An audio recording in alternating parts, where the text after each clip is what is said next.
Во имя Отца и Сына и Святого Духа. Аминь.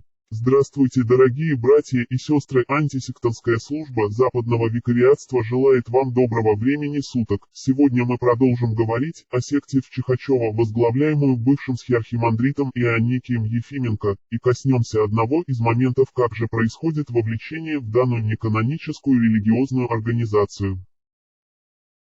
Как же происходит вовлечение в раскол? Для многих верующих людей это будет актуальным вопросом, не ходят же представители церковных расколов по улицам подобно секте Свидетелей Иеговы или Общество сознания Кришны и цепляют к себе первых попавшихся прохожих. Конечно же нет, это в данное время уже не актуально, так как велика вероятность себя выдать и попасть на обозрение широкой общественности, а также подписанный от 7 июля 2016 года закон Яровой о миссионерской деятельности, и один из его пунктов гласит: 1. Граждане, осуществляющие миссионерскую деятельность от имени религиозной группы, обязаны иметь при себе решение общего собрания религиозной группы о предоставлении им соответствующих полномочий с указанием реквизитов письменного подтверждения получения и регистрации уведомления о создании и начале деятельности указанной религиозной группы, выданного территориальным органом федерального органа государственной регистрации. 2. Миссионерскую деятельность от имени религиозной организации вправе осуществлять руководитель религиозной организации, член ее коллегиального органа или священнослужитель религиозной организации. Иные граждане и юридические лица вправе осуществлять миссионерскую деятельность от имени религиозной организации при наличии у них документа, выданного руководящим органом религиозной организации и подтверждающего полномочия на осуществление миссионерской деятельности от имени религиозной организации. В данном документе должны быть указаны реквизиты документа, подтверждающего факт внесения записи о религиозной организации в Единый государственный реестр юридических лиц и выданного федеральным органом государственной регистрации или его территориальным органом, а также федеральный закон от 26 сентября 1997 года, гласящий: религиозная организация обязана указывать свое полное наименование при осуществлении деятельности. Сведения о вероисповедании могут также содержаться в наименованиях юридических лиц, учредителями, которых являются религиозные организации. Данные статьи законодательства не дают возможности религиозным организациям сектантской и раскольнической направленности осуществлять свою деятельность публично, вводя несведущих людей в заблуждение, ведь как мы знаем, что любая из подробных структур не заинтересована в том, чтобы с самого начала говорить о своих подлинных намерениях для того, чтобы не вызвать отторжение, так как человек, узнав настоящее название структуры, вправе ее проверить и сделать осознанный выбор, руководясь уже принципами своей совести. Как же церковные расколы научились обходить данные пункты законодательства? Этот вопрос немаловажный. В прошлых наших выпусках мы говорили о том, что церковные расколы часто отправляют своих верующих для причастия в храмах Московского патриархата, несмотря на то, что правила этих организаций строго это запрещают. Сегодня мы хотим уделить внимание паломничеству, а именно тем службам, которые возят верующих людей по различным святым местам. Зайдя на Яндекс и задав в поиск «поездка в Чихачево паломничество», мы можем увидеть множество предложений о поездках к Ионикию наравне с другими местами, которые для каждого верующего человека являются святыми, что может не вызвать подозрения у несведущих людей. Для того, чтобы не быть голословными, были произведены несколько звонков в данные паломнические службы с целью проверки подлинности информации с данных ресурсов.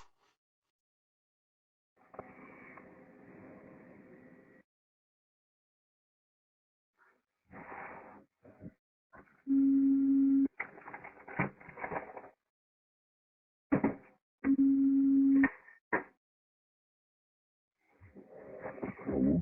Алло, здравствуйте, это паломническая служба? Да-да. Да, скажите, вот я вас на сайте нашел расписание, там поездки в Чихачево к отцу Ионикию, да? А, да, есть такое. А как часто они у вас происходят? Хочу бы узнать. Ну, обычно по субботам и вторникам, как собирают группу, вот, и едут. То есть у вас помимо официальных поездок еще в Чихачево есть. А скажите, вот это там возможность поговорить с батюшкой есть, да, там у вас? Ну да, есть. Я вас понял, спасибо. Ну, если что, можно вам позвонить, да, вот скажите, у вас 2500 стоит, да, поездка? Да, 2500. Да, ну спасибо, я тогда сейчас подумаю, вам позвоню, спасибо.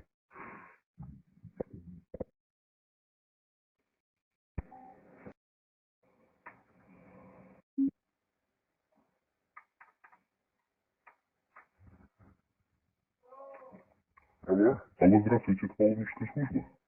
Да. Здравствуйте, у вас, я нашел на расписании на сайте, что у вас поездки в Чехачево производятся. Да.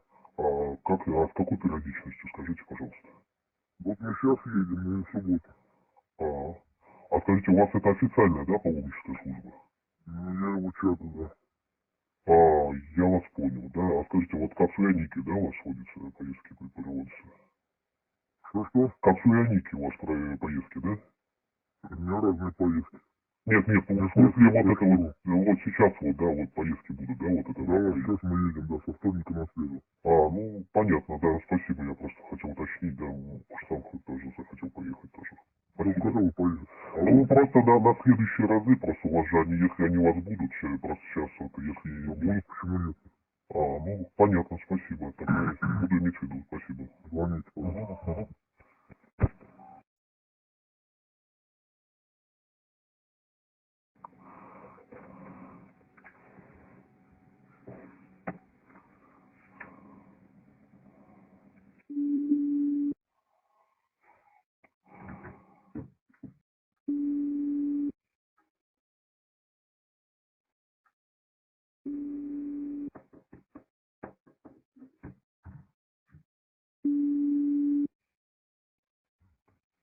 Алло, здравствуйте, вы звонили? Да, по поводу поездки в Чехачево. Да, я вот по поводу поездки в Чехачево. Да. Мы будем где-то через полдевять, мы рано приехали сюда, уже покушали, сейчас выезжаем. Где? Ну, на повороте, пожалуйста. Я вас понял. Хорошо, спасибо. Сколько будет человек? Я просто хочу узнать, по какому расписанию вы ездите, да, просто у меня, я сейчас найти 1-2 апреля не успеваю, просто узнать, с какой периодичностью потом будет по последующему. Вы не хотели сегодня подсаживаться, да? Нет. Да, я просто хотел узнать, что... Да, спасибо. Хорошо, я понял. Извините. Исходя из данных звонков, мы хотим сказать то, что информация о поездках в Чехачево с данных сайтов вполне рабочая, и несмотря на то, что сам Ионикий уже как 2 года лишен священного сана, поездки автобусами в данную структуру так и не прекратились. Тут можно учесть 2 фактора. Первый, то, что паломнические организации так зарабатывают, учитывая то, что к Русской Православной Церкви Московского Патриархата они имеют лишь формальное отношение, а также тут можно учитывать и заинтересованность в этом самого схемонаха Ионикия. Так подобное, к сожалению, происходит во многих областях России. Через такие же частные паломнические службы верующих людей возят в Чехачево для якобы бесед со старцем, а на самом деле это приводит к отпадению от православной церкви.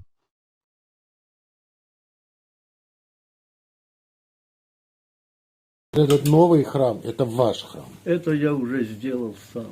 И он вам принадлежит. Мне и мой личный, как частный.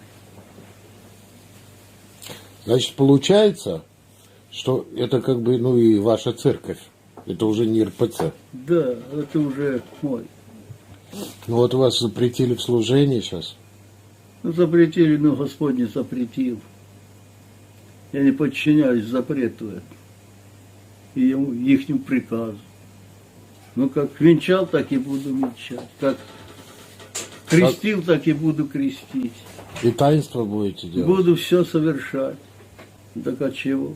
А если извергнут из сана? Так пусть свергают, но Господь-то не свергает. Господь дает, если бы сверг Господь смеялся, так ни один бы человек сюда бы не пришел. А так народ идет. Батюшка, скажите, вот смотрите, есть епархия, есть священначалие, которое образует Русскую Православную Церковь. Да. Да? Но если, допустим, вот происходит так, как с вами, и вы говорите, ну и я буду сам служить в своем храме, скажет завтра еще кто-то, посмотрев на вас, потом еще кто-то. Ну да. Но это разве не раскол? Ну, И в заключении хотелось бы подвести итог о том, что церковные расколы действительно научились обходить факты законодательства, указанные выше, учитывая о том, что в православных храмах верующим общаться и делиться впечатлениями никто не запрещает, что, к сожалению, не всегда может быть на пользу. Многие новоначальные, а также люди, не привыкшие проверять, с доверием относятся о том, когда их приглашают на поездку к старцу, особенно учитывая то, что психологическое состояние человека может к этому предрасполагать, но за этим предложением не всегда могут крыться благие намерения, а наоборот втягивание, пока человек не опомнился.